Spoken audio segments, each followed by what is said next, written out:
Bismillahirrahmanirrahim. Assalamualaikum warahmatullahi wabarakatuh. Hamdan wa syukran lillah amma ba'du. Sebelumnya perkenalkan, nama saya Iva Oktaviani Gusmaningsih, Program Studi Pendidikan Agama Islam, Institut Agama Islam Darussalam Ciamis. Video ini saya buat untuk memenuhi salah satu tugas ujian akhir semester mata kuliah Masailul Fiqhiyah 2 dosen pengampu Bapak Saiful Milah MPDI.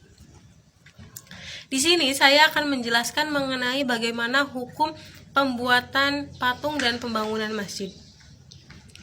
Sebagai pengantar, saya akan menjelaskan definisi patung dan masjid terlebih dahulu. Nah, patung merupakan benda tiga dimensi karya manusia yang diakui secara khusus sebagai suatu karya seni. Nah, patung ini bertujuan agar menghasilkan karya seni yang bertahan selama mungkin. Kemudian, apa itu definisi masjid? Masjid adalah bangunan tempat beribadah orang Islam. Nah, kata masjid itu sendiri berasal dari bahasa Arab, yaitu sajada yasjudu sujudan, yang artinya sujud atau sholat. Untuk selanjutnya yaitu hukum pembuatan patung.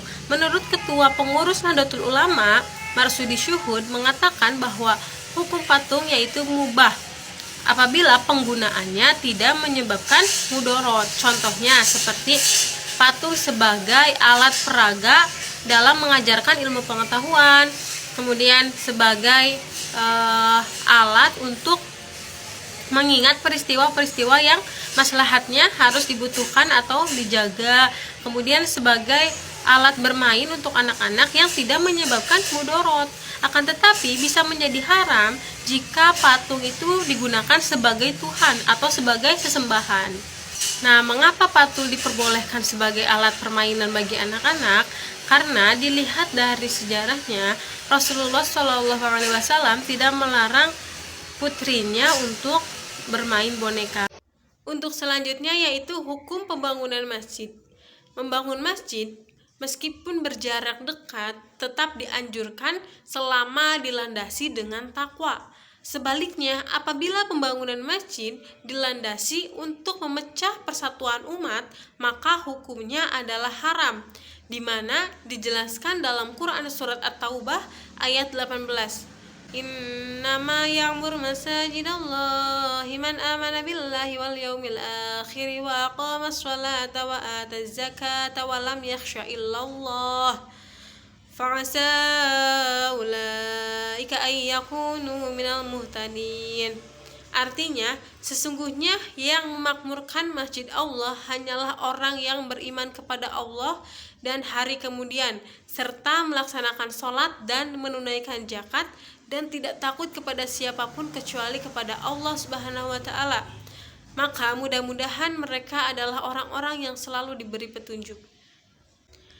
Sesuai penjelasan dari Imam Ibnu Jauzi dalam kitab Jadul Masir, yang dimaksud memakmurkan masjid pada ayat ini adalah orang-orang yang selalu mendatangi masjid dan berdiam di dalamnya dalam rangka beribadah, serta orang-orang yang membangun dan memperbaiki masjid. Dari pembuatan patung tersebut dapat dikaitkan dengan pembangunan masjid. Apa itu kaitannya? Jadi, jika dalam pembangunan masjid terdapat ornamen atau patung di dalamnya, maka hukumnya makruh. Contoh, para ulama bersepakat melarang orang-orang sholat di tempat yang di dalamnya terdapat patung-patung bernyawa. Bahkan, sebagian mereka mengharamkan hal itu.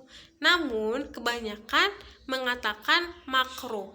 Hal ini berlandaskan Syekhul Islam Ibnu Taimiyah rahimahumullah yang mengatakan yang benar sesuai apa yang ada dari Umar bin Khattab dan lainnya, dan ini termasuk yang sesuai dengan apa yang dinyatakan oleh Imam Ahmad dan lainnya adalah bahwa kalau di dalamnya yang dimaksud adalah gereja terdapat patung, maka tidak diperbolehkan sholat di dalamnya, karena para malaikat tidak akan memasuki bangunan yang di dalamnya terdapat patung. Dan karena Nabi SAW tidak mau memasuki Ka'bah sebelum patung-patung di dalamnya dimusnahkan.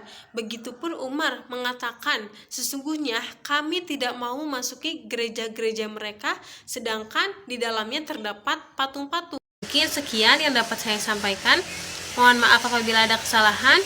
Hasbunallah wa ni'mal wakil. Wassalamualaikum warahmatullahi wabarakatuh.